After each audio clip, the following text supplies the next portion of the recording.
time to pray. Your time to pray.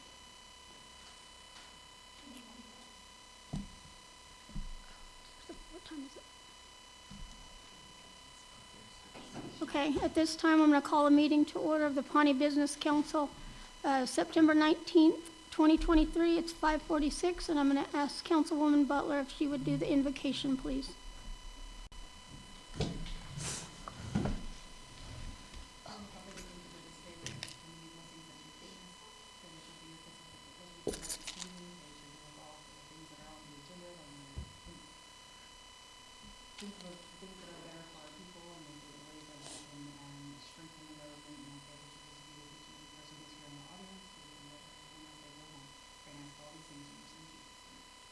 Amen.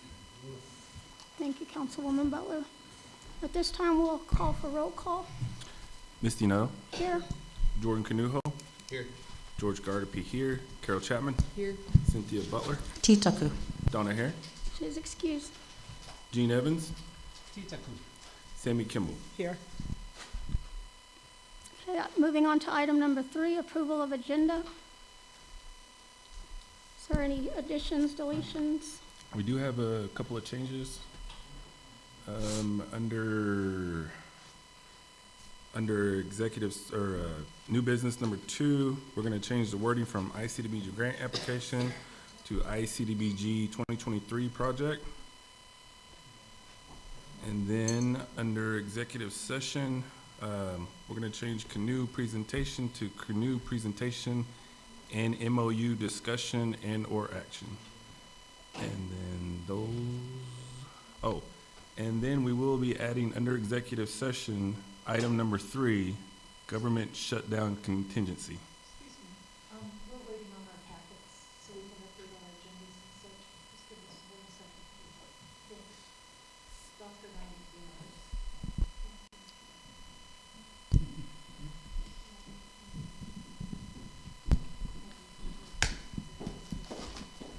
Canoe presentation, oh, government shutdown contingency. Yes.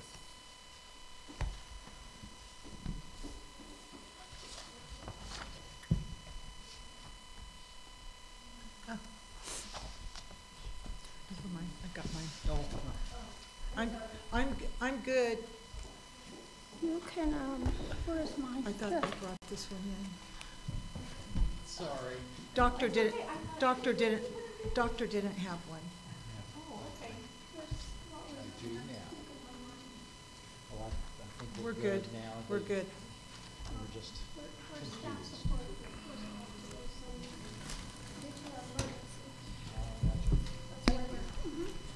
Excuse me, George, would you mind reviewing that, please?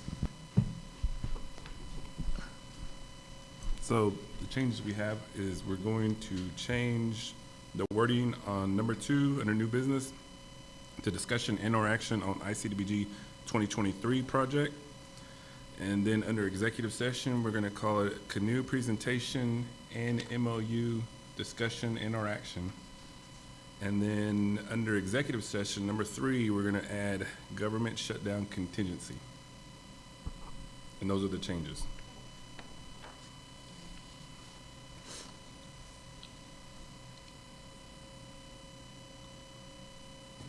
Any other comments? If not, I'll entertain a motion to approve the agenda with changes. I'll make a motion, President. We've got a motion by Vice President Canuho. Is there a second? I'll second. Second by Councilwoman Butler. No further discussion. We'll call for the vote. Jordan Canuho. Yes. George Gardapi, yes. Carol Chapman. Yes. Cynthia Butler. Yes. Gene Evans. Yes. Sammy Kimball. Yes. Okay, item number 4, approval of minutes. Item number 1, approval of Pawnee Business Council special meeting minutes for July 18th, 2023.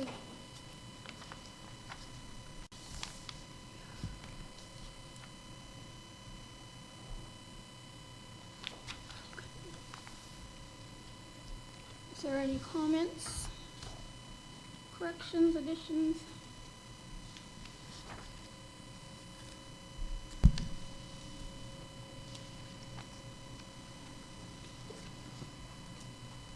If not, I'll entertain a motion for approval. I'll make that motion. Got a motion by Secretary Gardapi. Is there a second? I'll second.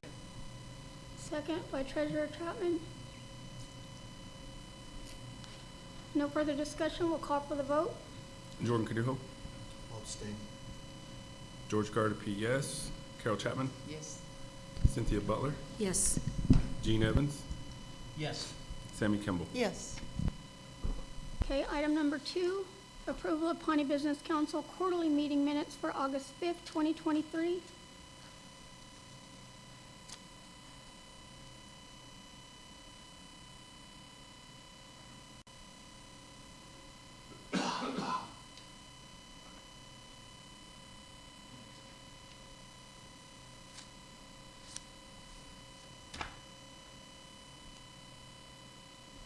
Hearing no comments, I'll entertain a motion to approve the meeting minutes for August 5th, I'll make the motion. 2023.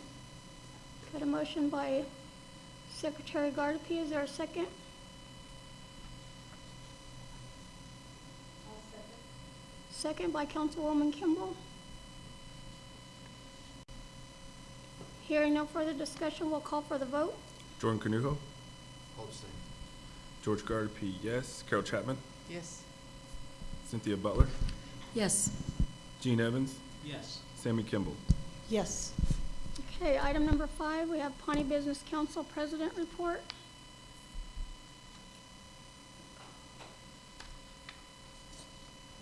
Okay, since the last council meeting, September 6th, we attended a meeting and discussion with the Oklahoma Tax Authority in Seminole, Oklahoma. And the Oklahoma Turnpike Authority is wanting access to registration information for tribal members due to the tribal tags. This is an ongoing discussion. We received a sample agreement template that the Oklahoma Tax Authority sent, and they were asking the tribes to utilize it and outline and define any terms and conditions that the tribe may have in order to receive that information.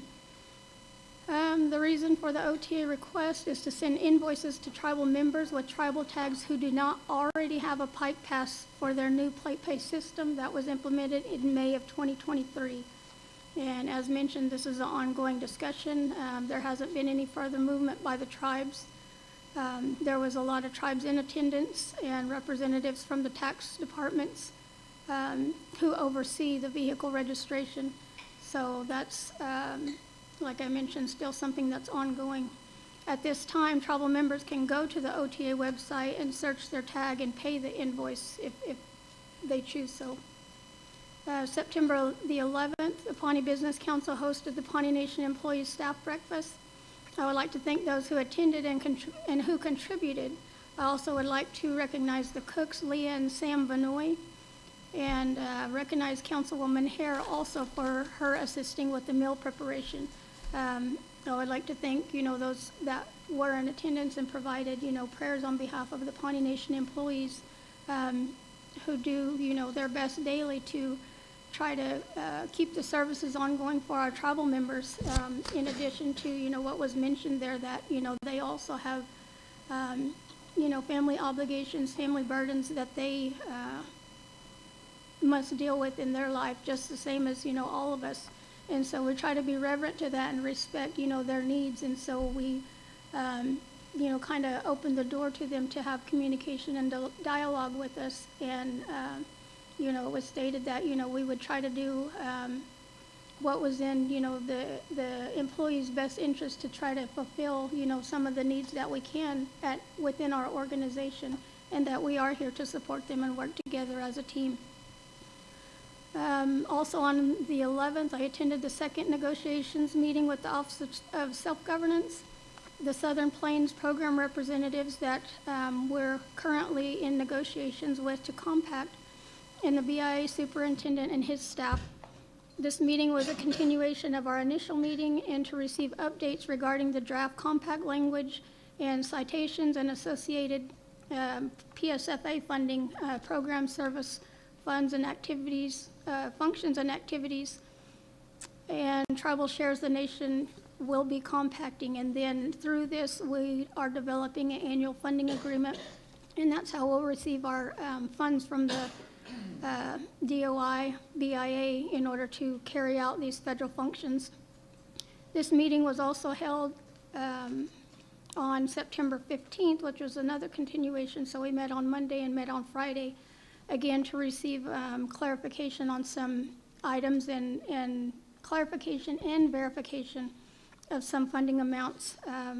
One of the issues that they had was our annuity, tribal annuity, and whether or not that was subject to the compact and funding agreement, because those are treaty obligations.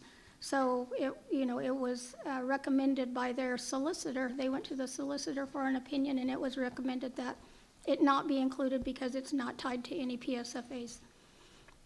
The next item I have is September 13th and 14th. It attended the Tribal Energy Strategic Planning Summit, and that was at the Osage Event Center in Tulsa, Oklahoma. And what this did was it brought tribes together to utilize their resources. They had 3 tribes in attendance, and they were energy companies that started out within their nation and went on to develop companies that utilized their resources and provided, energy, renewable energy back to their nations. And so they were able to, they asked them to come, don't bring any presentations and just be there and have candid conversations with the tribes.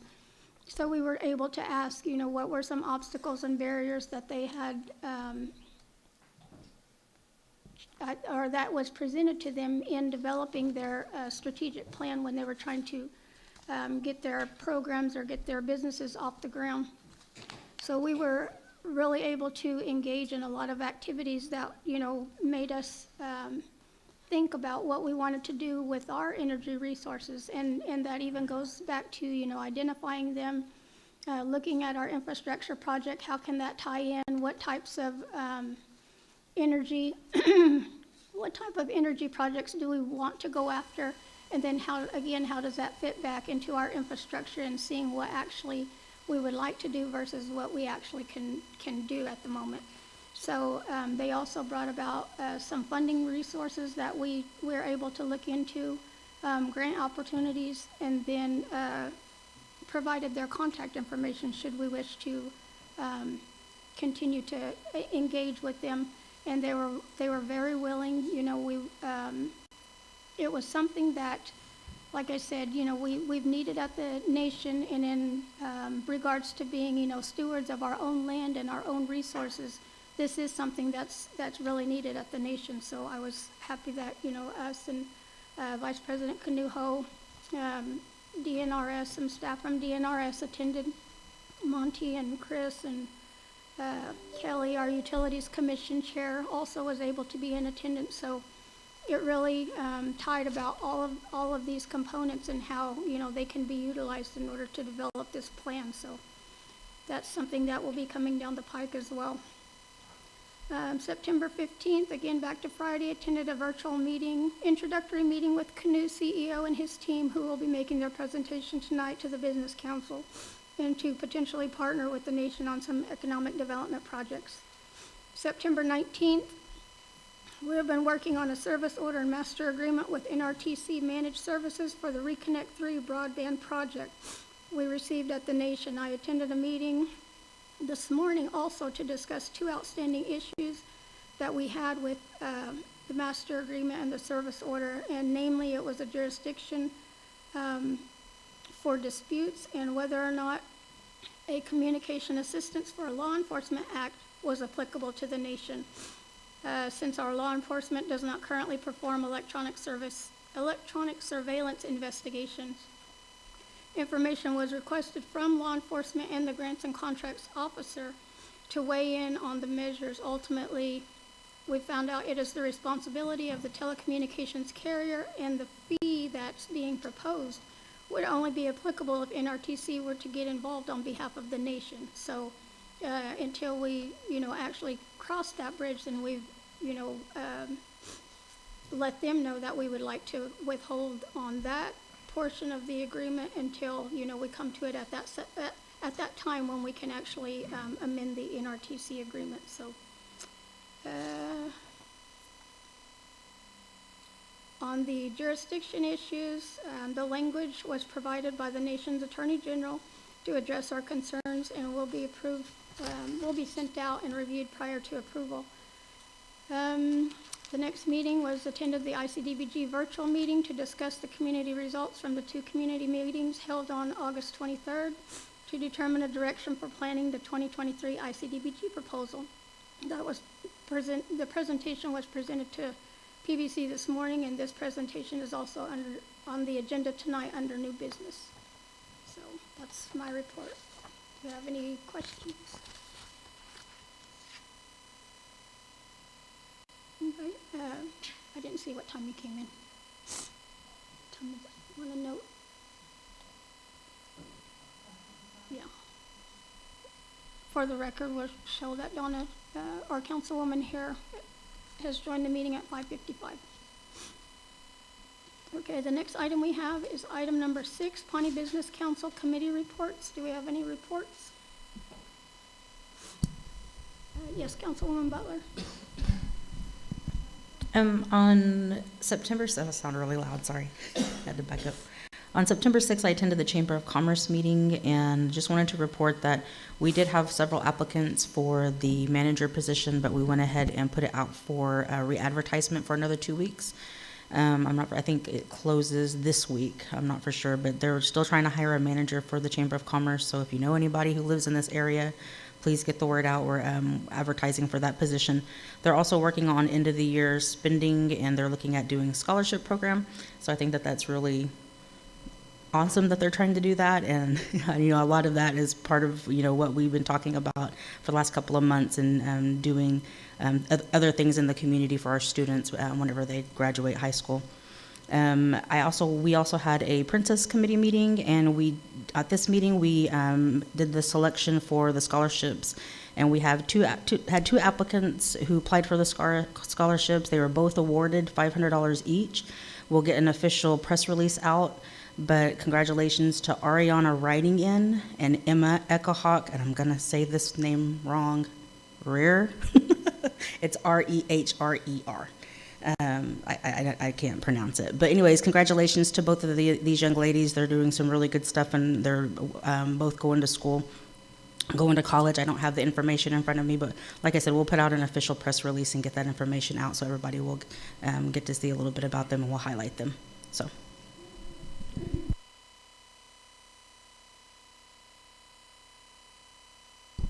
Okay, thank you, Councilwoman Butler. Any other reports? Yes, Councilwoman Kimball. Thank you very much. I was asked by Jimmy Justice and Sonny Evans to stop by for a meeting that they had concerning our Dahraha initiative and such. We haven't heard too much activity back from the intertribal Buffalo Council. They've been kind of mixing up their staff and such, so they've been a little bit busy. Consequently, they're going to have an emergency meeting next week. Both of them are going to go up to Denver, and JT is going to go with them. This is hands-on folks that run the cattle business here that will be going in, and it's going to be primarily a needs assessment for all 80 tribes. If you recall, when we joined, I think there was 32 tribes. Now there's 80 tribes. So they're having a kind of a quick summit, if you will. That'll be a needs assessment for each tribe. They have told Jimmy that they will be down here to assess the lands that we have available to us. And with that, I thought that was pretty exciting. So that is going on. They have rooms up there that'll be held at the Gaylord Resort, and those two will be going. We also talked about, what really is the thought. Where are we going with this buffalo? So we did a kind of a needs assessment within that group this afternoon, and they considered it commercial, of course, food sovereignty, and then cultural. And so those are the things that really what's driving it. We also talked about the tall grass and how the Osage has been real successful with their buffalo, and also Wichita Mountains down in Comanche country, down around Anadarko. I guess they've got it going on, as well as the Quapaws and the Ioways down at Perkins. I met a gentleman, Carol, I think you were with me when we met Perry Ahidi. He's the chairman for the Ioways, and that was back when we had the conference at Tulsa for self-governance, and he's also welcomed them down there as well. So that's what's going on with them. They're going to go out for the needs assessment conference next week. The two staff members and JT, who actually is responsible for our cattle operation. And that's what I have. That's what I did. Thank All right. you. Thank you, Councilwoman Campbell. And also Sure. to note that Mr. Al-Haidi was also at the Travel Energy Summit as well. Oh, great. The Ioways were there. Very good. Thank you. Any other reports? Yes, Secretary Gardapi. So I attended the enrollment training last Wednesday in Shawnee, Oklahoma. It was given by the BIA, and we had a committee member, Dwayne Pratt, in attendance, and as well as all of our enrollment staff, Carrie, Rosetta, and Montana. But what it was, the morning session dealt with the history of tribal governments. We talked about boilerplate constitutions and how it affected Indian country and how different tribes did different things, and we were unique with our traditional chiefs, being on there. But it was interesting because, I've heard past President Echohawk talk about the boilerplate constitutions, and I thought that was just his term, and I didn't realize it was a real thing. So it was interesting. Well, I can go into a lot of things, but I want to talk about full-bloods. So there was a discussion on full-bloods from each tribe, and our youngest is 53. I think the Comanche's youngest full-blood was 24. So full-blood for tribes is a thing of the past. It's something I just didn't really think about, but we talked about it, and that's history. So what the discussion was is how are tribes dealing with enrollment issues, because we're all facing these issues. We're talking about our Constitutional Convention right now here, and it was estimated that half the tribes in America have gone to descendancy.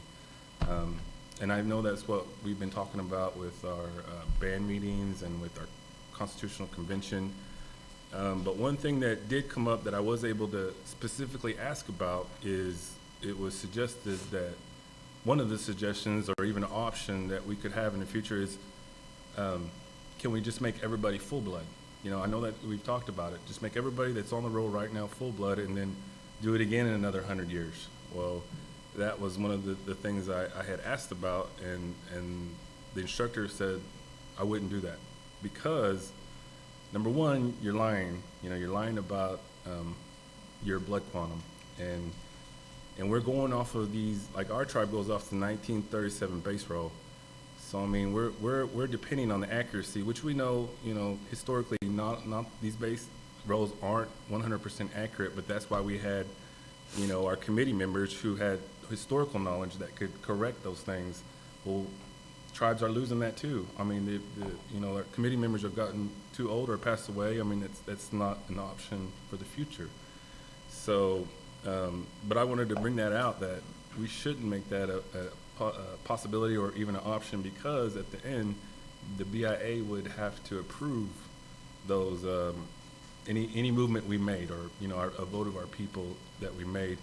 And that would not be an option because they have to go back to, what are you basing it on? And they want to know, are you basing it on your base roll? And if we say that, we're not, so basically. So I just wanted to bring that out. Those are the most profound things that I learned during that training. But yeah, that's what I wanted to report on. All right. Thank you, Secretary Gardapi. Councilwoman Hare? Yes, I attended the roundtable with representatives of the State Department, U.S. Federally Recognized Tribes and Indigenous Peoples Organization webinar. It was on September 7th, and it was focusing on the U.S. acts and proposal regarding the enhanced participation of Indigenous people at the Human Rights Commission. So I heard on NPR today when I was driving that New York City, it's, so don't try to drive a car in New York City today because the UN General Assembly is going on there. So they talked about having 2 dialogues in Geneva that the Human Rights Commission kicks off. They said it'd be this week when they were talking about. And that it's a longstanding issue and it's been a slow process. So the international person on with the United Nations on the phone said that they were increasing community engagement. And so there were some tribal leaders on there that spoke. And I have my minutes if anybody's interested. I think I know I sent it out to the Intergovernmental Affairs Committee, and I don't know if I copied council, but I can send it out to council if any council's interested. Anybody's interested, I can send you the report. But yeah, that's all, and I haven't had any committee meetings over the last quarter. Thank you, Councilwoman Hare. I also wanted to note that I skipped over one.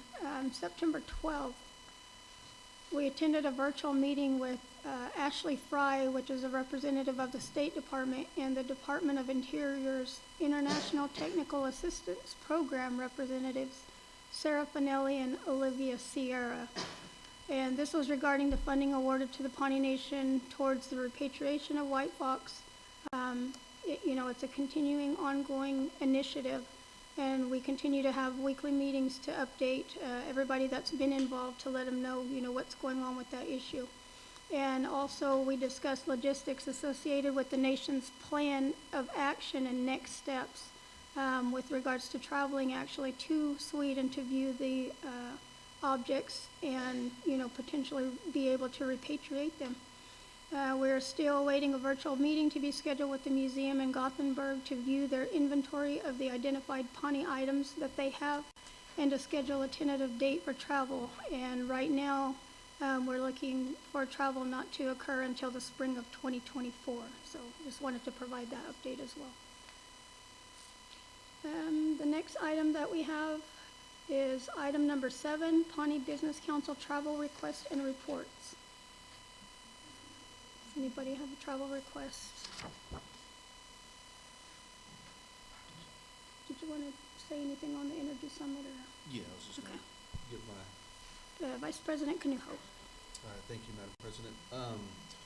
As Madam President mentioned, I also attended the Tribal Energy Summit that we had a couple weeks ago on September 13th and 14th, but I wasn't able to attend the 14th discussion. And there was a lot of good discussion as far as tribal energy, especially here in Oklahoma, and looking at trying to get more tribes involved with exploring the possibilities of what energy looks like from a tribal standpoint, whether that's through hydrocarbons, which is very prominent and prevalent among our state as it is, but also too in hydro and wind and those kind of things. And the question is, what is the possibilities of the resources that you have on your tribe?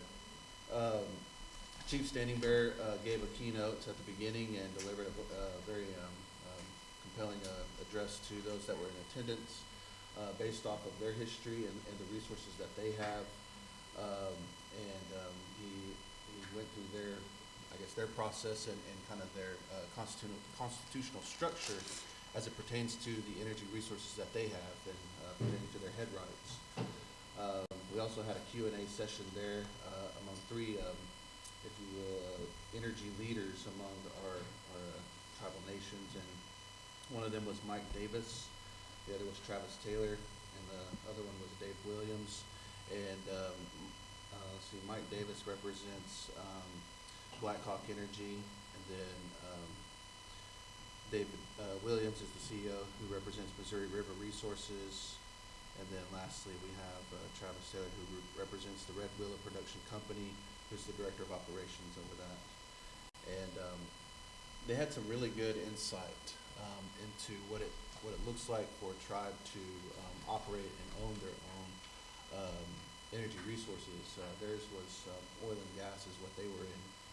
And it was interesting because we were able to ask them questions and have a good dialogue with them on what it looks like to explore those options among our own tribal lands and the resources that we have. It's very evident that the Pawnee Nation does have oil wells on our land, active or even inactive, and what does that look like for us in that regard. And so there was a lot of good questions, some that centered around how do you keep politics out of the business. That's not just with oil and gas, but that's not just with the energy sector. That's with any business that the tribes go into. And so they had some good insight into that. Diversification of economy, that was another good discussion that was had over there. About starting a business and kind of choosing the right individuals to be in that from the get-go, and just other conversations that we had as well. Diversifying your portfolio was another conversation that was had during that discussion. So there was a lot of good dialogue with those who were presenting, but also too those that were in attendance. As Madam President had mentioned, it was to me it was a very educational time there, and also too just kind of an encouraging time of seeing what are the other possibilities that Pawnee Nation can look at and explore as we move forward and diversifying our economy, our portfolio of what we have.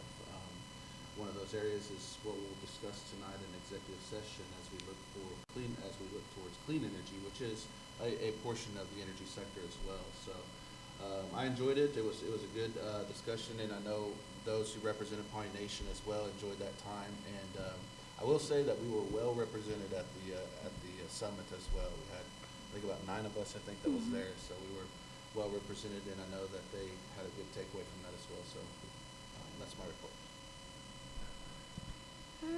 Did you want to say anything about the consortium that they were proposing? Maybe the tribes develop a consortium. Oh yes, and so it was hosted at Osage Casino there in Tulsa, but it was also put on by Tribal Energy Consortium. And one of the questions that was asked was wanting to develop a consortium here in Oklahoma and what that would look like. And the question was asked is if they did. Asking those that were in attendance there at that time was how many do you think would be interested in joining the consortium? And there was a spectrum of some who said 14 they can picture joining the consortium, and then there was kind of more of the realists who said 4. And I said it because that was me. I said 4. But either way, between those two spectrums there's hope that hopefully we can develop a consortium among our tribes here in Oklahoma to basically lend expertise or any kind of resources that might be available within that consortium. And that was one of the things that was really just kind of pushed, I guess, if you will, or even lifted up, was the importance of a consortium, because you have not just your tribe now, but you have a coalition of tribes that are working together to help benefit each other. One of the things that was mentioned was the situation currently right now happening with Ukraine and the war in Russia and Ukraine and all of that stuff that's happening right now. And currently, if you've been paying attention, there's things happening with Russia and China and Middle Eastern countries, Saudi Arabia and all of that, when it pertains to oil and the reserves that are there.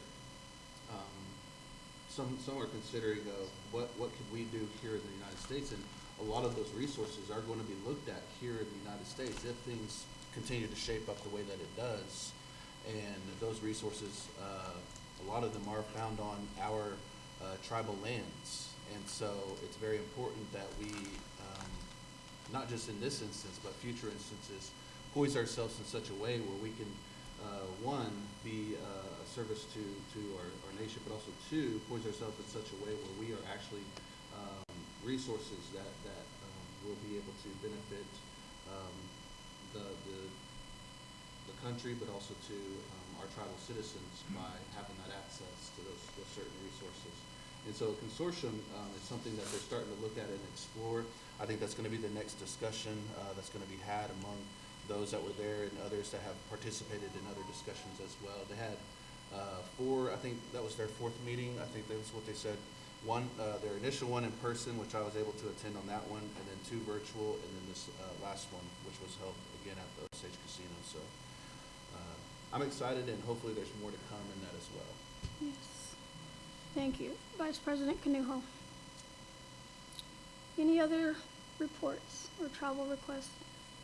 Hearing none, we'll move on to item number 8, new business. Item number 1, discussion and/or action on Pawnee Nation 2024 holiday schedule.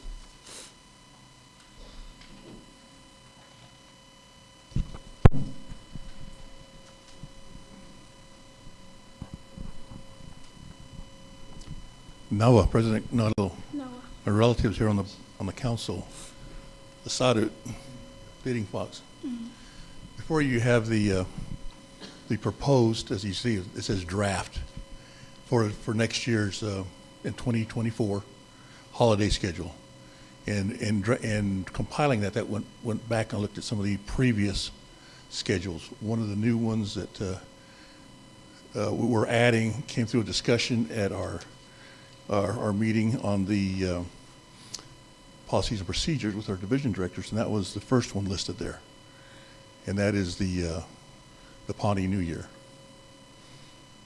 It is my understanding that at one time that was celebrated within the nation, and so that's included on there. So otherwise, everything else is pretty much the same as it has been. Does anybody have any questions? I have a comment. Yes, Ms.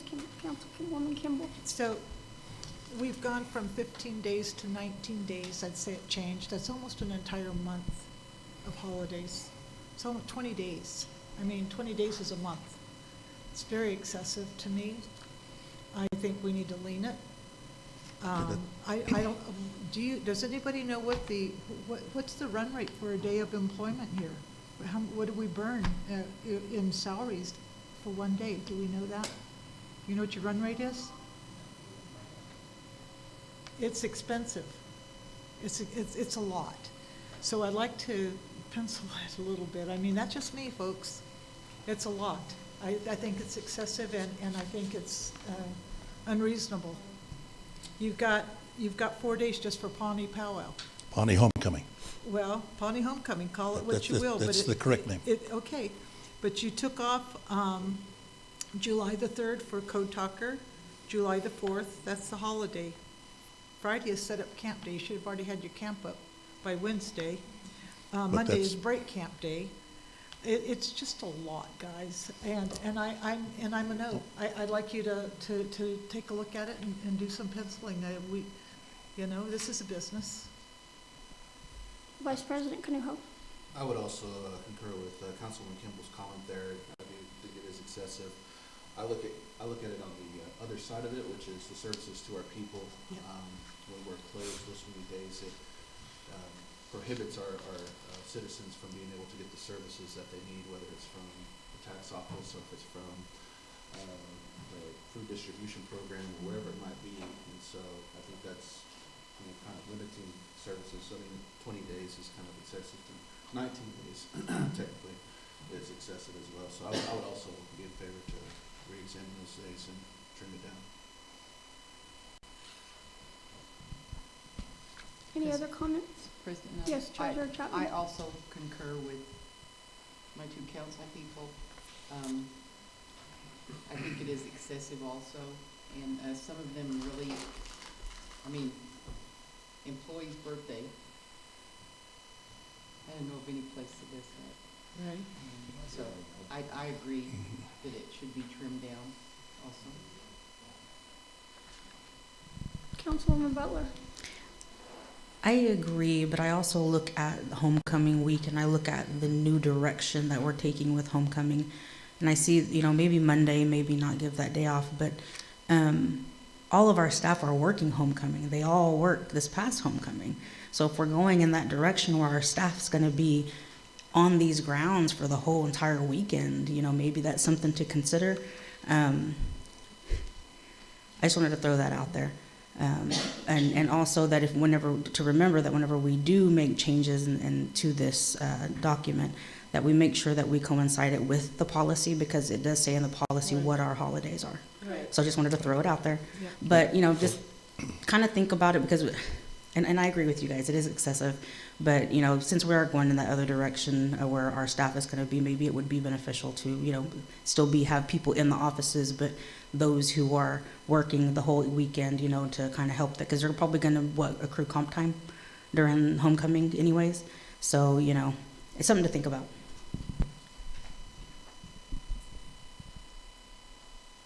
Any other comments? Yes, Councilwoman Hare. Yeah, I think we need to cut it down, reduce the number. Because, you know, we have all this during homecoming and we have break camp day. I believe break camp day should only be for campers, right? I'm teasing. Right? No, but, yeah, but we have to look at services during that time, and some of the people that are come back to Pawnee are looking for some of the services. And so if our offices are closed, it's gonna be disappointing for them, and maybe even, put them in a situation, you know, that, it's not that good. So, yeah, I'd say we need to trim it down. Okay, so how do you want to proceed? You want to table? You want to, I'll make a motion to table. okay, I've got a motion on the floor by Councilwoman Butler to table. Is there a second? I'll second. Okay, second by Councilwoman Kimball. No further discussion. We'll call for the vote. Jordan Canujo, Yes. George Gardner, yes. Carol Chapman, Yes. Cynthia Butler, Yes. Donna Hare, Uh-huh. Gene Evans, Yes. Sammy Kimball. Yes. Okay, How would you like to proceed on this? trim it up and bring it back. Oh, you- Review the policies as that's, okay, Councilwoman I will. Butler I can do that. recommended. All right. And also, at this time, I should remind you that by November, we need to have the calendar. That's what policy says. So just so that you're aware, there's a time frame on it. And also, I'd like to be excused. Mark Tardy, I might have to go to detention.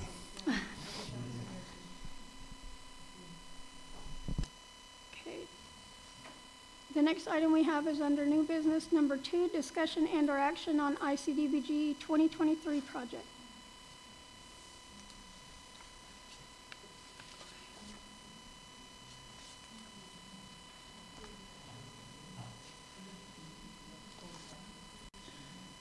Do we have the presentation? Did-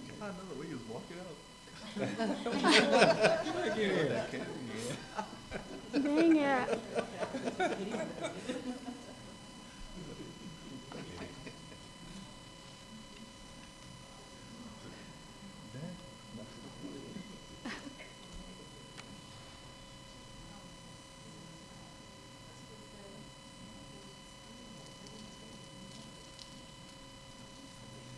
The presentation. Well, they wanted, the ones that weren't able to make the meeting this morning, they wanted them to view the presentation.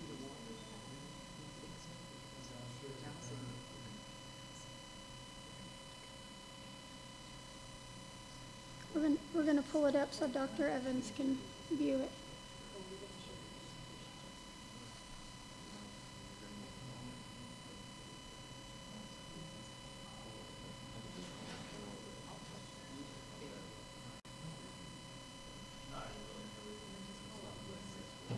You got this. Mm-hmm.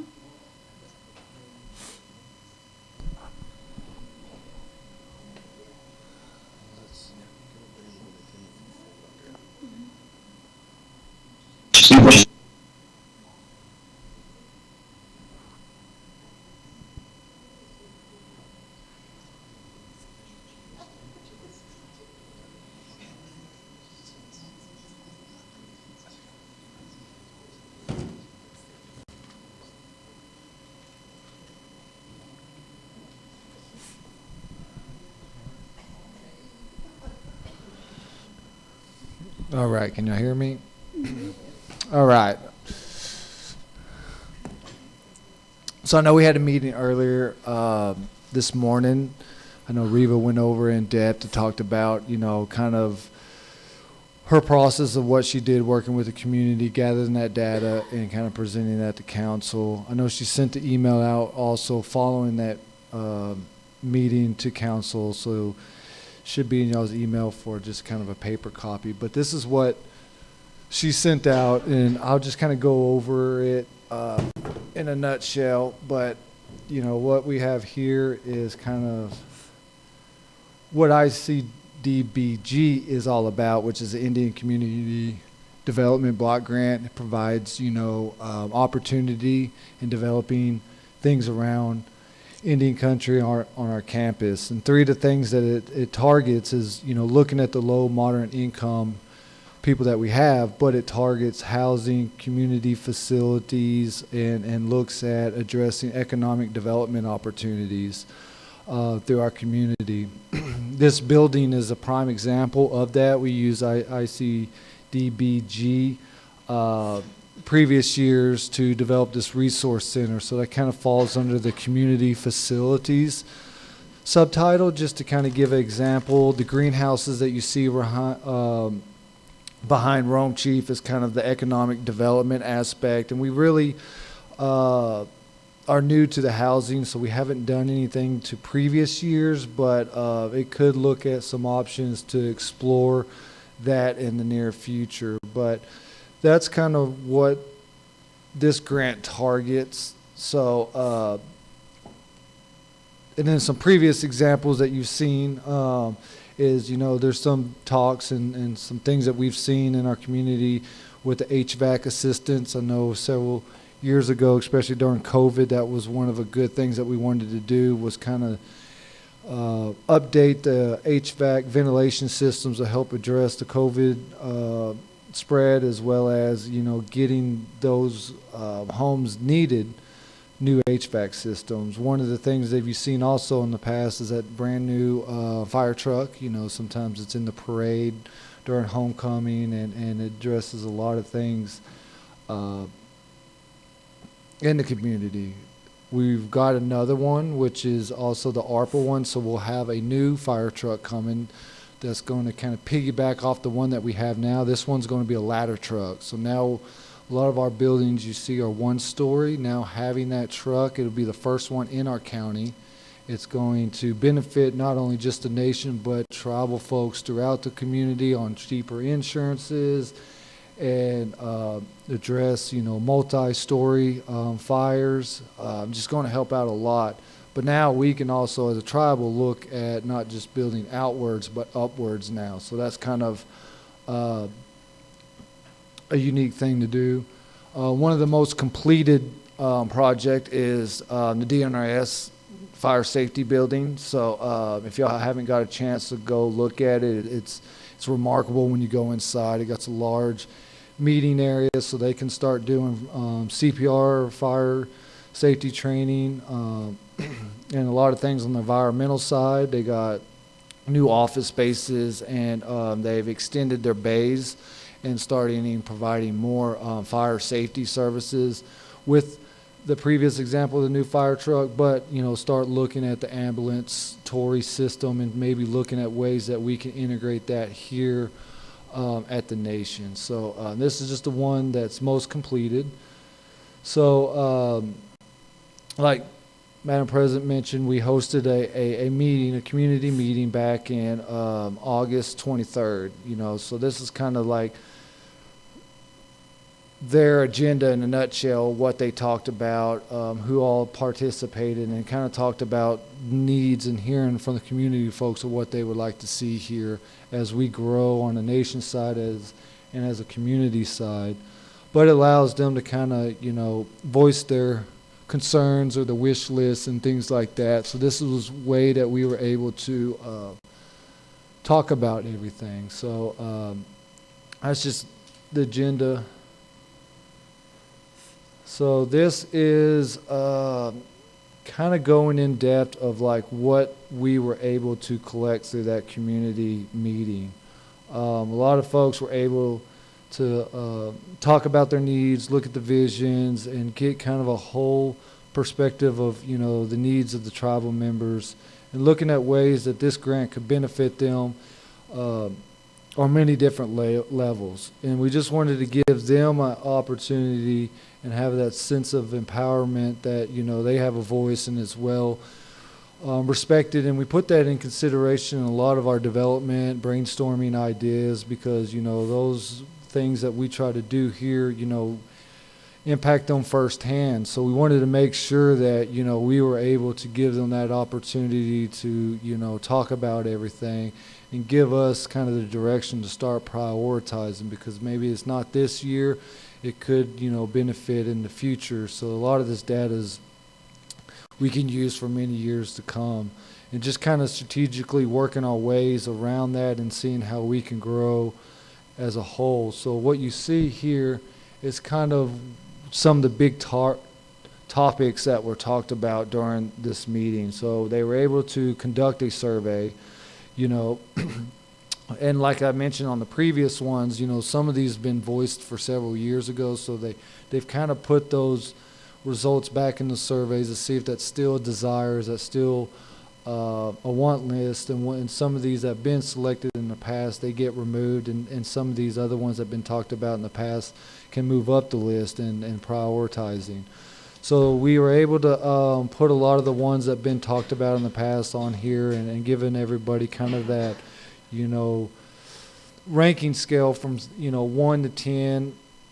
And I think 1 is being like the lowest priority and 10 being the highest priority, and then kind of scaling that to what would be the biggest impact and need for our community. But we also allowed them to put kind of that other, and looking at, you know, something that we're not seeing or not thinking of, they still have that opportunity to put that in there. So they were able to put some of that stuff in there. So what you see here is the biggest. Yeah, so this is just kind of line graph versus just the numbers. So you kind of see that the water treatment plant / lagoons has kind of been the biggest. Second biggest is the new housing project, looking at building adequate homes in our community, and housing rehab. I know a lot of the talks and a lot of efforts that we're doing on the behavioral health side of things. On the longevity, a long-term housing rehab. Transitional homes is another term that a lot of people use in developing those. And then 3 of the closest scores that were kind of similar in synopsis was a youth center, a homeless shelter, and a more permanent powwow grounds. Looking at maybe building that out outside, I think Yellow Horse failed, and move it to maybe another location where, you know, it's more permanent. And some other ones, this is kind of in that other. So what people were able to talk about was, you know, been talked about in the past, like a meat processing plant. I know the food sovereignty has been talked about in several different areas, so that could be something expanding with the cattle, and possibly a new buffalo coming. Social service facilities, I know a lot of those are looking at growing, so maybe having a one-stop shop social service facility where, you know, a person's trying to get those services, they don't have to go to one building, drive down the road, go to another. Looking at another economic development projects, I'm just going through these as you see. A commercial kitchen's always been talked about. Commerce and entrepreneurship, I know that's business incubators is kind of an example of that. Building out some opportunities with some of the solar projects and things that we got working on that's coming up with the broadband as well. Developing that workforce in partnerships with our colleges and Votex.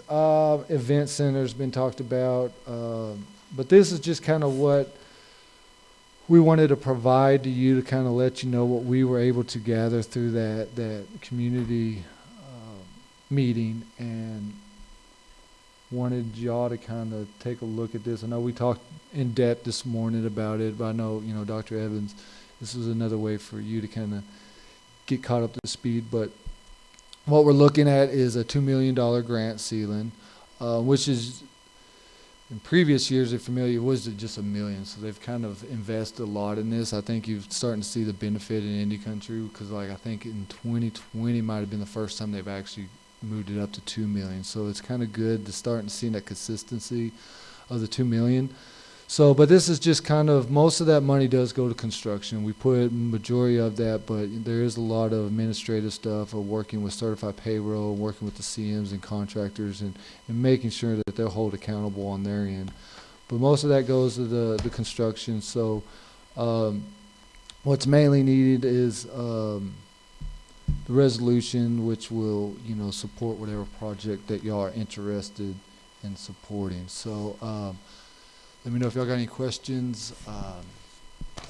I'm happy to answer. But I'll leave it, I'll pass it off to y'all. Yes, Councilwoman Campbell. President Nuttall, thank you very much.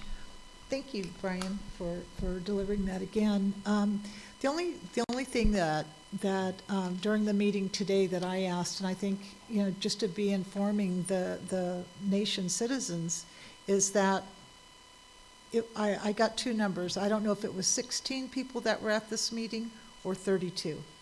So these 16 or 32 people are what's making the decisions, folks. So I really encourage you citizens to attend these meetings, voice your concerns, voice what you see you want to see happen.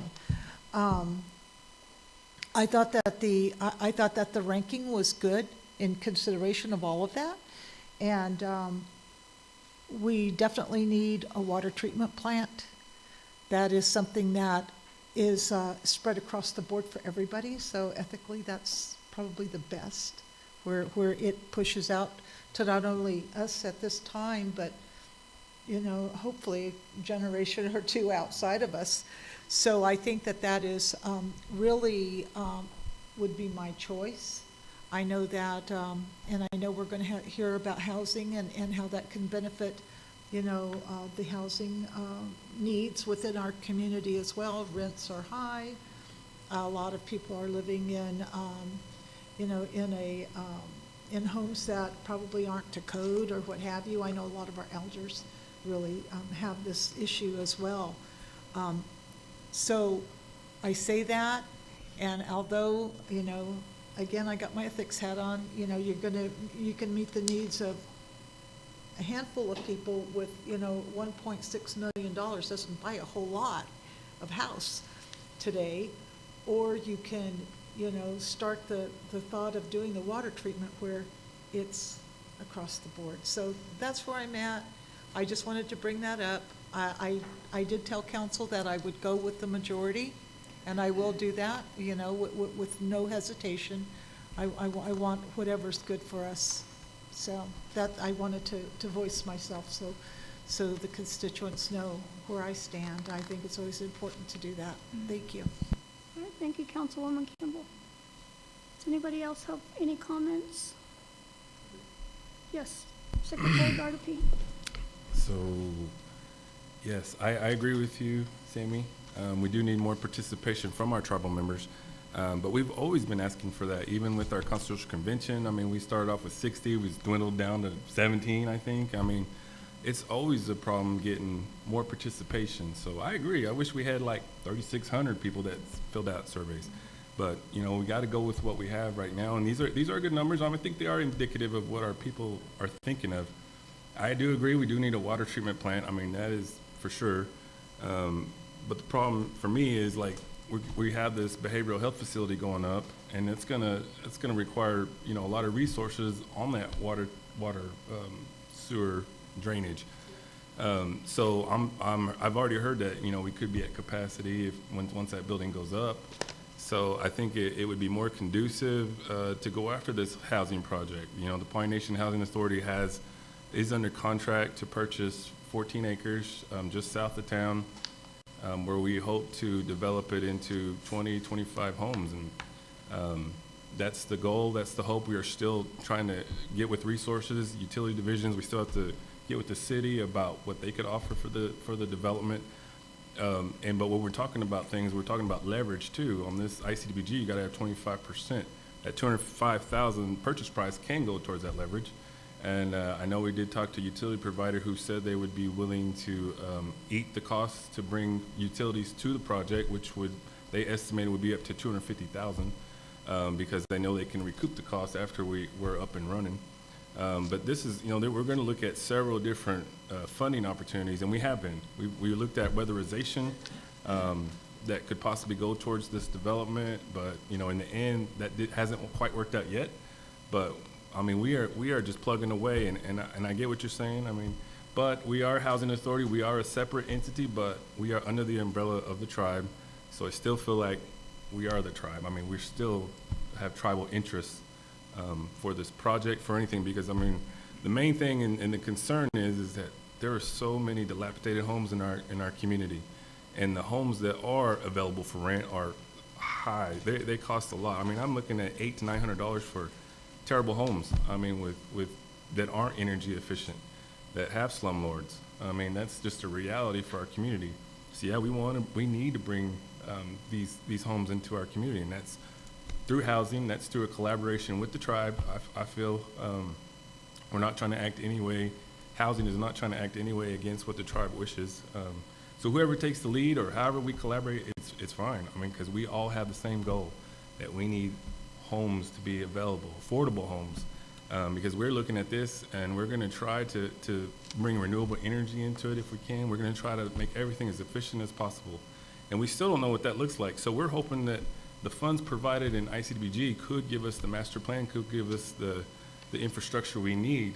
The problem is if we don't go after housing on this, we can't go after the IHBG competitive one, because that's supposed to go towards projects that are shovel ready. I mean, we've already done the plan, we've already done the infrastructure, we're ready. We couldn't do that. We wanted to go after this last one, but we couldn't, because we didn't have that anywhere in our tribe. And we did look at bringing a housing project here on the tribal side, but of course we still have those same problems. So, I mean, we've already made the investment. If we don't go towards this now, I mean, we're going to keep plugging. I mean, but we would love for it to be shovel ready and love to be able to apply for the next round of funding through IHBG, and those are significantly more. They just announced, that there was a few in-state tribes that were approved for the IHBG competitive grant. I know the Seminoles were awarded 6-point-something million, and I think what I saw was like 22 units or something, because I'm telling you, it is really costly for development these days. So in order for us, I can tell you that housing does not have money on its own to develop this on its own. I mean, there's just no way. I mean, the costs associated with development are just skyrocketed these days. But I mean, it doesn't change the fact that we still have that need in our community. So I'm hoping that, our council sees that and would push this forward. Like I said, I mean, I still believe we do need a water treatment plant. I know we do, and that would go a long ways. But I know there's other funding out there that we could possibly go after through that infrastructure bill. So, but that's my plug for housing to go forward. I just think it makes sense. We've already got some funding to move towards it, and whatever we could do as far as housing goes, I mean, is going to be done to get this to happen, however long it takes. But I'm hoping it doesn't take as long as it could. So. What was the other one besides housing and water treatment? Housing rehab, okay. Does anyone want to speak in favor of housing rehab? Because I know that those were the two that we were looking at voting on tonight, so. Misty, it should also be important to mention that all of these top tiers align with our strategic plan as well, that we've put together, our strategic planning process that we've put together. So they all fall within that realm. So it's nothing outside of scope that we've already identified as a real need. It just depends on how we want to spend the money. And how much money does housing have right now for this project, Mr. Gardapi? I don't think that's been identified, but I know we did dedicate this $205,000 towards it initially. So, I mean, we haven't talked about anything else other than let's get this property bought and then continue to try to seek funding.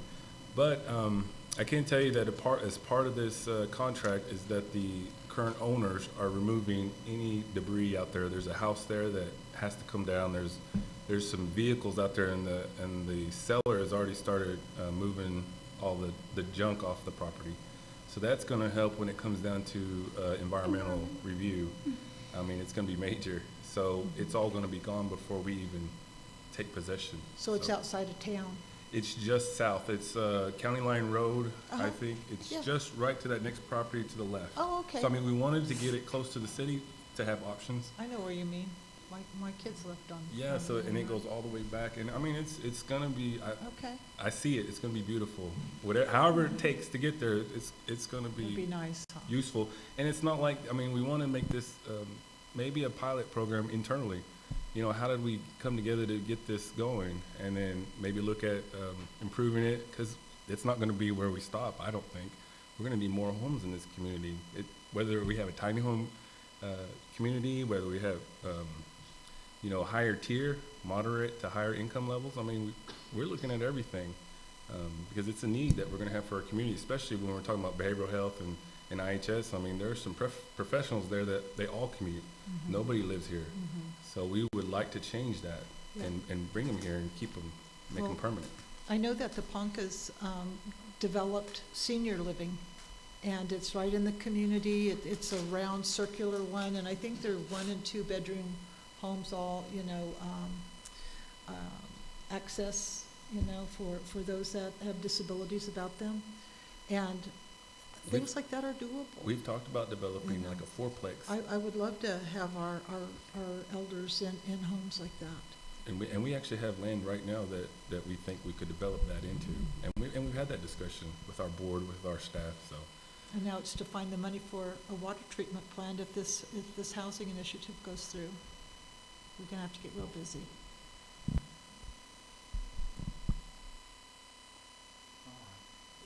Yes, does anybody have a feel for what kind of cost we're talking about for a water treatment plant? Well, what we're talking about with the water treatment plant, though, is it's the planning and infrastructure of it. So we're doing a planning phase to see actually the whole project, but then what we need to do in order to phase it out and continually seek funds to build the facility So this is just saying, we would use this for planning development and then and infrastructure. absolutely, very good. Any thoughts of, what are we talking about using, it has to be a single project, right, for this? And is that going to fit the money we have here? Is that, are we going to have $2 million worth of planning and such, or? Well, not only that, but also there was one slide that talked about leveraging in here as well.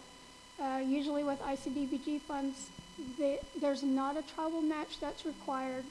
Leveraging is not required. However, they get priority points. It's kind of in the gray right here. And so in order to kind of get the points, the most points for leveraging, that's the 6 points right there. If we were able to put up a 15% match, that's the $353K that the nation would be responsible for. They would like to see it in cash, but you can do in kind. So that would be the nation's contribution to this $2 million project. And again, it's a resource to develop a planning and infrastructure plan in order to get a water treatment facility, not necessarily the facility itself. Yeah. Right, is that was my assumption, that would be just massively more than this. So Oh, yeah. And so kind of a drop in the ocean. And we still have talks with IHS and then USDA. You know, of course, that would kind of be a last resort because we would want to try to find grant funding first before we did any kind of loan guarantees or get into that. So we've been looking at other projects because IHS, as well as the BIA, knows that we're at capacity. They also want, you know, better quality water as well. So they're on board, and we've addressed that. I don't know if you guys had an opportunity to read the funding opportunity that she also had sent, but there is some set aside also within this grant, and it would take, you know, kind of some research right now to find out whether or not we would have to either apply on the just, you know, the regular normal side or this set aside, or if they can be combined. because it looks like it says 5 million to be used for emergencies that constitute imminent threats to health and safety. And I would, even propose that water, is vital to health and safety, especially since our Indian Health Service facility runs off of our water. So there's options within this if we, choose to go that route. And then, as Secretary Gardapi had mentioned, it also states in here, if we do go on the other side, that the IHBG funds could be used as leveraging. I know that you had, Councilwoman Kimball, that you had expressed concern of the funds being intermingled. But that's also here in the NOFA as well, so just putting that out there. At this time, do we have any stickies? Do you have any sticky notes? And we can just, I don't know if you want to do the vote that way or if you just want to do a roll call. And Just real quickly, has anyone talked to Amy, our infrastructure strategist, I guess, and see what she thought was the best well, strategy? what this is it's to propose a direction for the project. And then the proposal will come back. I know that Amy was involved on one of the emails that was sent. I can't recall off the top of my head what that email was concerning, but she has been engaged in the discussion as well. Gotcha. Yeah, I was just wondering what her thoughts were, but so she's kind of the expert. Yeah, and I think they're waiting to see what the council's decision is before they, engage her further so they know what direction to move in. Just do roll call. Some of that funding that the housing has, would that be considered in kind, or is that separate? No, what they would do is planning and infrastructure up to the project site, and then they would use their funds to actually build the homes. Question. Yes, Treasurer I have a Chapman. question. I know that housing is needed, so whenever the infrastructure is in place and there's land, who actually comes up with the money to build the homes? Is that our responsibility as a council, or is it housing's? Where will the cash come from to build these homes when they are to be built? I think that would be more on housing and our grant writer. We do have a grant writer, I don't know if you guys remember, on that is reimbursable on the IHBG grant, and I've talked to her and she is willing, if we do go forward and apply some funding towards housing, is that to go after the IHBG competitive when it comes up. And so it's strategic in our realm because it's reimbursable for her if we are awarded those grants in the future. So do those grants actually pay for building the homes in their entirety?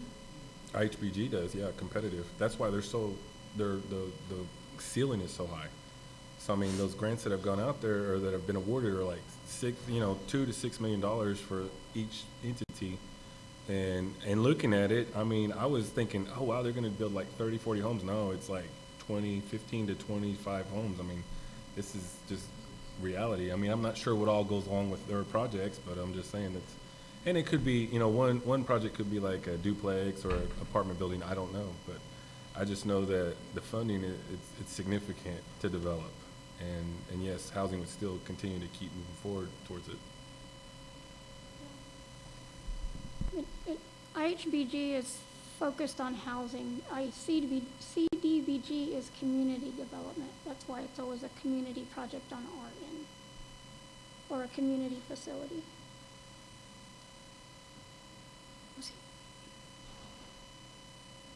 Okay. Did you have anything? Yes, Councilwoman Hare. Yes, to do either project, the top two, we're going to have to collaborate.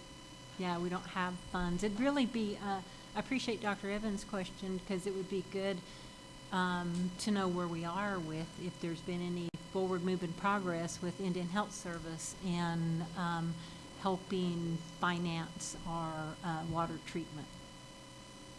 But yeah, both of them are going to require partnerships to be successful and complete.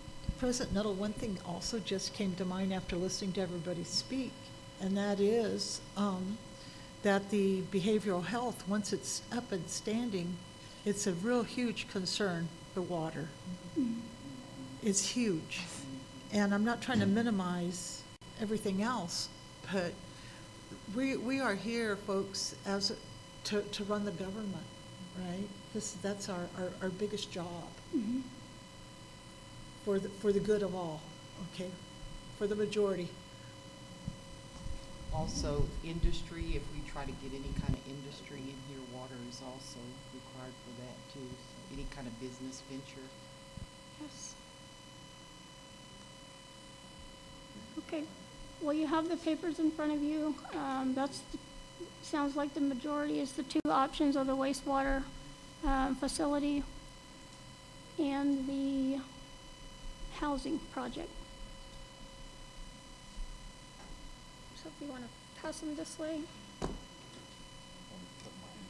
I know y'all's handwriting. I know, so I wrote from the left. Let me mix them up here. October 5th. Yeah. Time sensitive. Yeah. Yes. Is that everybody's? Oh, you have questions?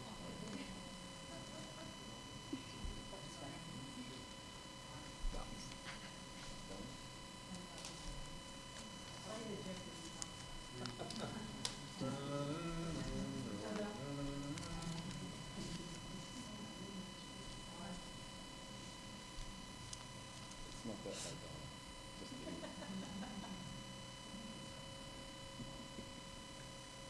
I promise I won't know.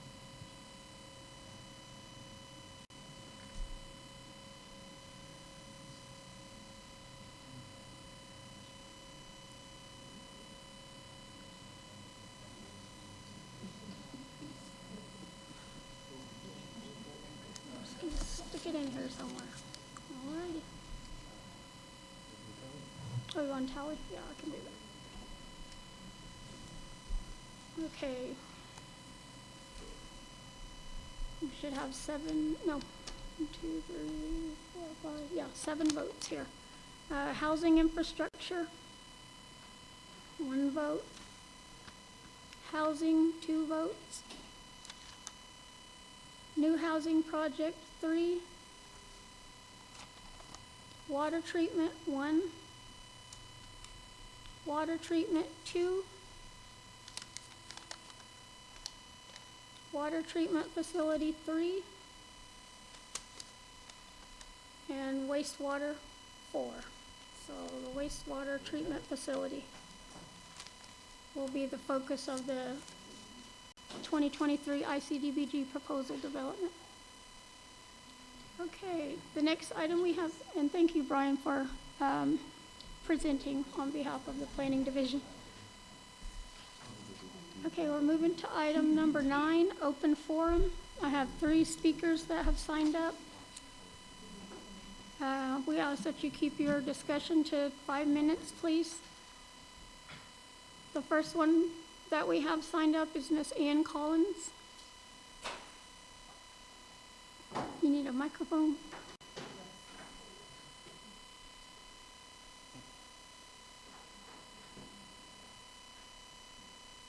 All right. Good evening.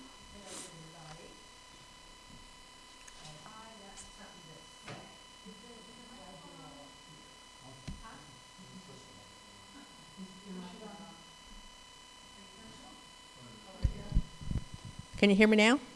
Okay. Have I got something to say? I'm glad you all are all here, especially Jennifer. No. I want to read you what's going to be in the paper tomorrow. A big thank you to the following for making the 2nd annual Grandparents' Day Dance a success. Our co-sponsor, First Bank and Trust Pawnee. Our corporate sponsors, Pawnee Nation of Charlotte Council, Armstrong Bank, and Leader LLC.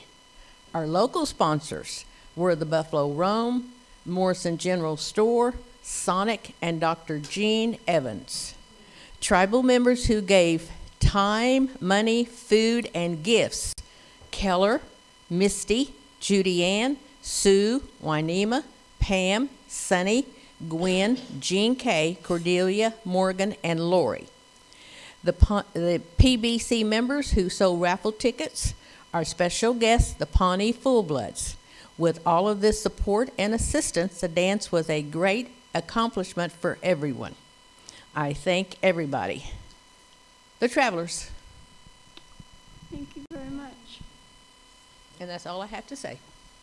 Thank you. Thank you. Okay, the next person that I have is Sherry. I'm not for sure how to say your last name. Talik.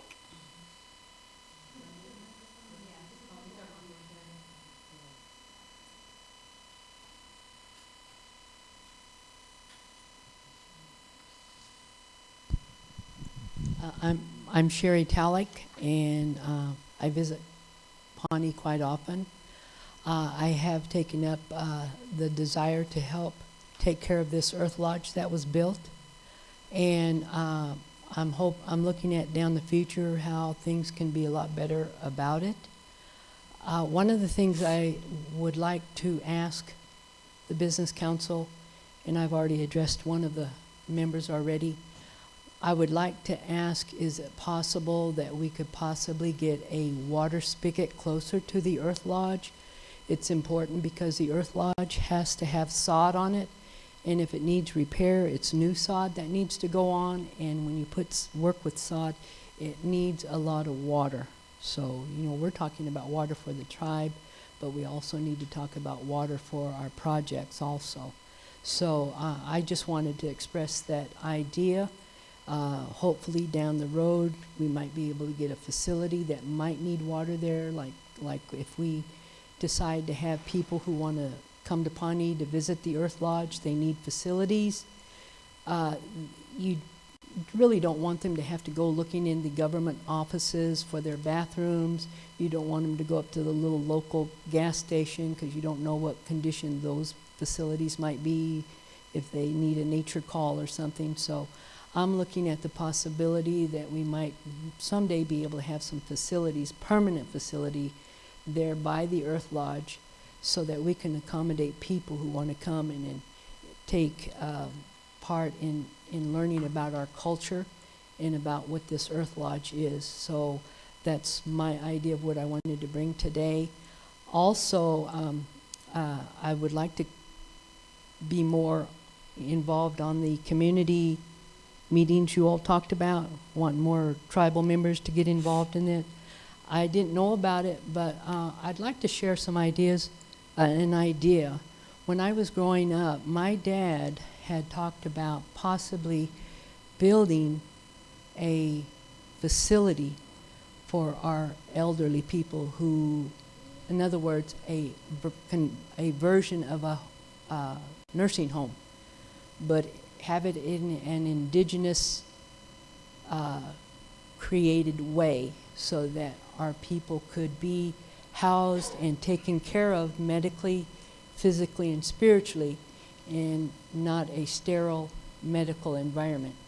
And the reason why I like that idea now, even though when I heard about it, I was in high school, I know this medical system in this country is broke and it needs to be fixed.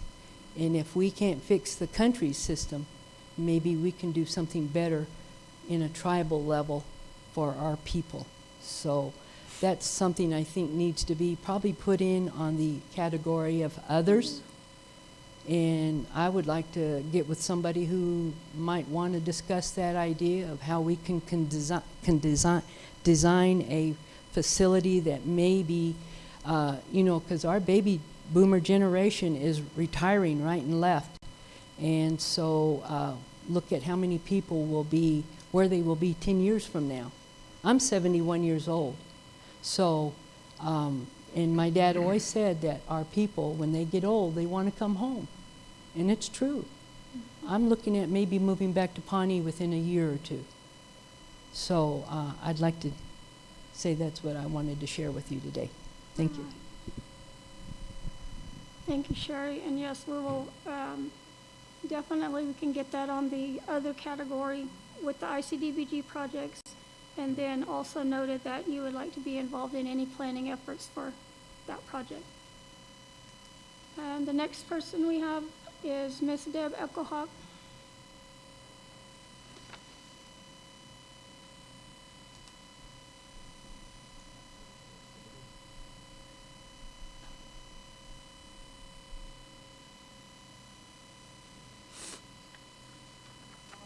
Noah.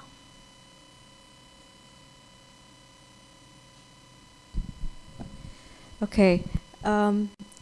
Very soon, we will be going up to Nebraska to celebrate several things, and one of them, first and foremost, is our Pawnee Scouts and Descendants. And so, in working with our team leaders up there to plan our event, they welcome the descendants of the Pawnee Scouts to please provide a Pawnee Scout photo and a short write-up. So we just need the Scout's name, maybe their band, description of the skirmishes or battles that they fought in, and names of descendants. They want to be able to document properly after the event and have it so that your great-great-grandkids, when they go up there, they'll be able to learn something about those scouts and also know who the descendants are. And so that is your homework, should you choose to accept it. And you're welcome to email that to me. I'm Deb Eckelhawk, all lowercase, at gmail.com. Thank you.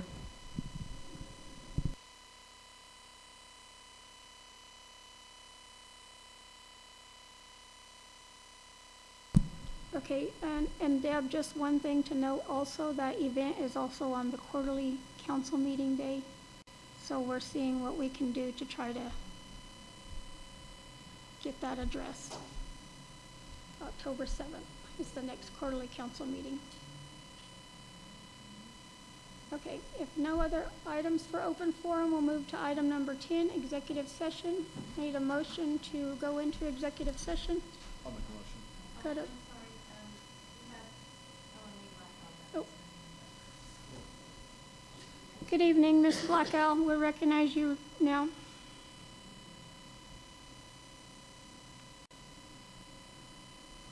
You'll have to unmute yourself. Did you say my name? This is Ella. I'm sorry. Yes. Okay.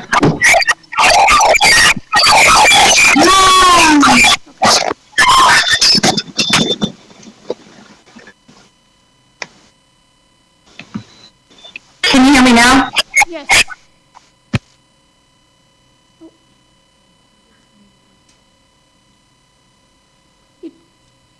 Ella, you muted yourself again. Can you hear me now? Yes. Okay. I'm just getting feedback.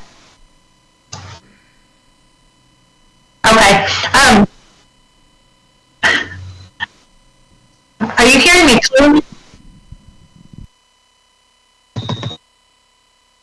Can you hear me now? Yes. Actually, I'll wait. I don't know if I'm coming in. I'm getting feedback on my side. Okay, can everybody turn their microphones off if you have them? I don't know if that one's off right there or not. We can hear you, Ella. I just, we can hear you fine on our end. We're turning off all of the microphones right now.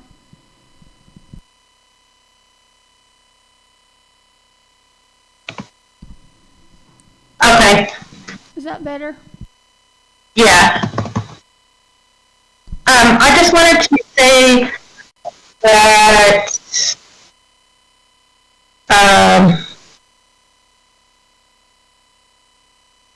I just lost my note. So I don't know if there's any support from the business council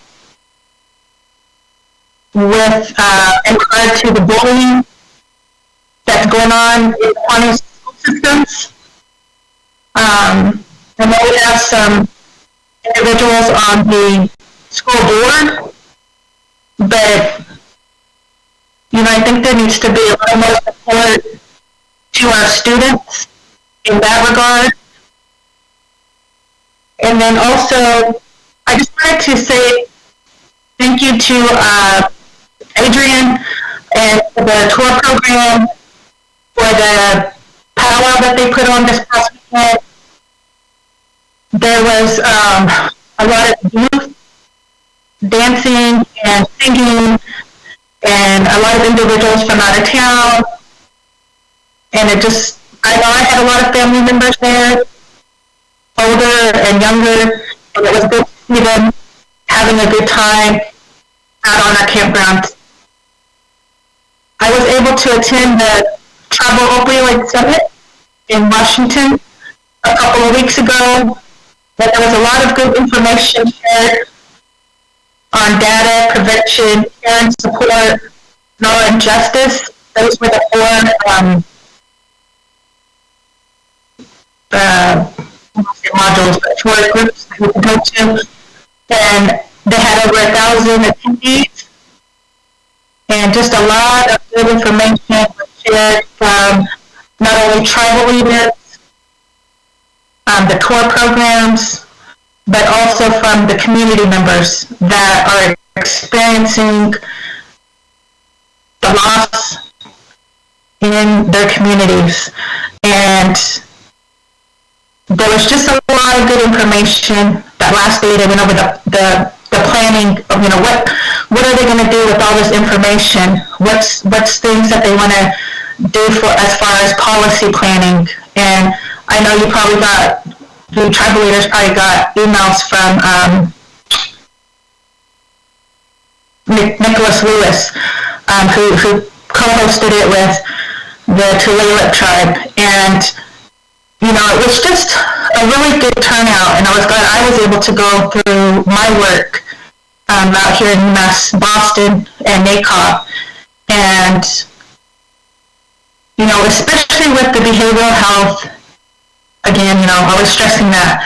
But to me, it just seems like there's a gap in services sometimes with our community members. And I don't know why that is. I see individuals that maybe have a job, but they still are struggling minute by minute, hour by hour, day by day with the addiction, with, just probably the daily stresses. And so, I don't have all the answers. I know it's a work in progress, but I wish that we would have had a few more tribal members out there, because there was, again, 4 tracks those 3 days that individuals were able to attend and get information on, providers, on services that are provided, on barriers to services, all these different things, even from employees to those being served. And but on the brighter side, I know that there's information that will be shared, and so I look forward to seeing that and maybe seeing how that will, enhance what's going to be taking place in Pawnee with our behavioral health center and even within our programs, our many different programs at the tribe that do such a wonderful job with the staff and the activities, the prevention activities that they do, and that's so important for our young people and for our adults that are struggling and that are dealing with addiction. And so I just wanted to mention that much. I really appreciate the work that Adrian and his crew did. And it looked just, I was able to watch by some people's videos, Moni and Michelle's, and it's always good, and my sisters, and it's always just good to be able to see that, even though I'm not there, I still am able to enjoy watching and listening to our songs being sung and seeing families, out there taking part in prevention, culture of prevention, and that's very important. So I just wanted to say that much, and thank you all for this time. God bless, and have a good evening. All right, thank you, Ms. Blackwell. I looked through the email and I didn't see anything from Nicholas Lewis, but you had mentioned he's with the Tulalip tribe, so I will reach out to him and see if there's any information that can be shared with the ones that weren't able to attend. Councilwoman Kimball. I was going to say the same thing. I just was sending my email. I didn't see anything. Yeah. So if we're not on his listserv, maybe we can get on there and so we can start receiving information. Does anybody else have anything to add? Okay. And we certainly will, share your sentiments with Adrian. Yes, that's what I had heard, that, he mentioned that there was maybe over 1,000 people in attendance and that they did have good participation, and he's going to look and see whether or not he's able to make that an annual event and continue to write it into his program for funding. Okay, if that's it for open forum, once again, I'll entertain a motion to go into executive session. Got a motion by Vice President Canuho. Is there a second? I'll second. Second by Councilman Evans. And if no further discussion, we'll call for the vote. Jordan Canuho? Yes. George Carter, yes. Carol Chapman? Yes. Cynthia Butler? Yes. Donna Hare? I hope. Gene Evans? Yes. Sammy Kimball? Okay. We'll take about a 5. PBC AG Smith would like to know if you'd like him for executive session.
Okay. I need a motion to come out of executive session. I'll make a motion to come out of executive session. I second. Okay. Did you get that? I got a motion on the floor by Vice President Canuho, and who's second? Second by Councilwoman Hare. Do we have to note the time or not? It's 11:07, just FYI.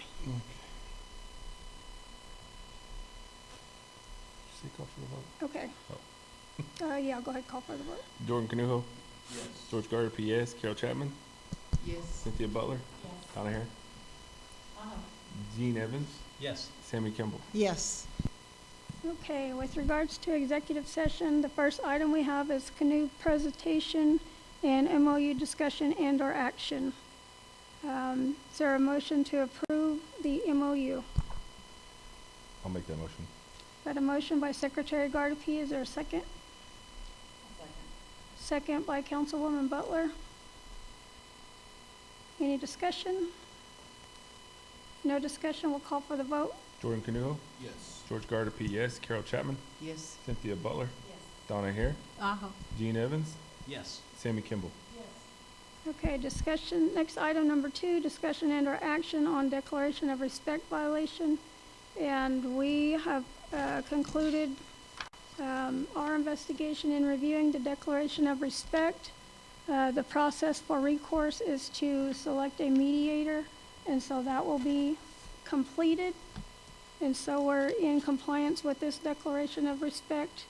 The letter has been sent out to the named, to those named in the complaint letter, and we're directed to not have any communication with the tax manager for the time being. And so that's the action right now until we hear from the mediator.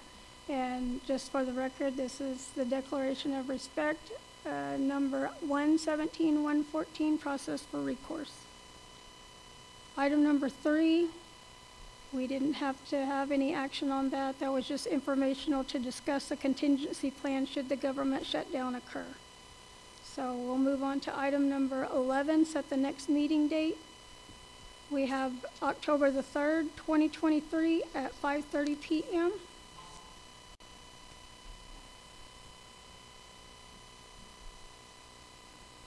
And then moving on to item number 12, adjournment. Is there a motion to adjourn? I got a motion by Councilwoman Butler. Is there a second? Second by Vice President Canuho. Let's call for the vote. Jordan Canuho. Yes. George Gardner, P.S. Carol Chapman. Yes. Cynthia Butler. Donna Hare. Gene Evans. Yes. Sammy Kimball. Okay, we are adjourned at 11:10 p.m.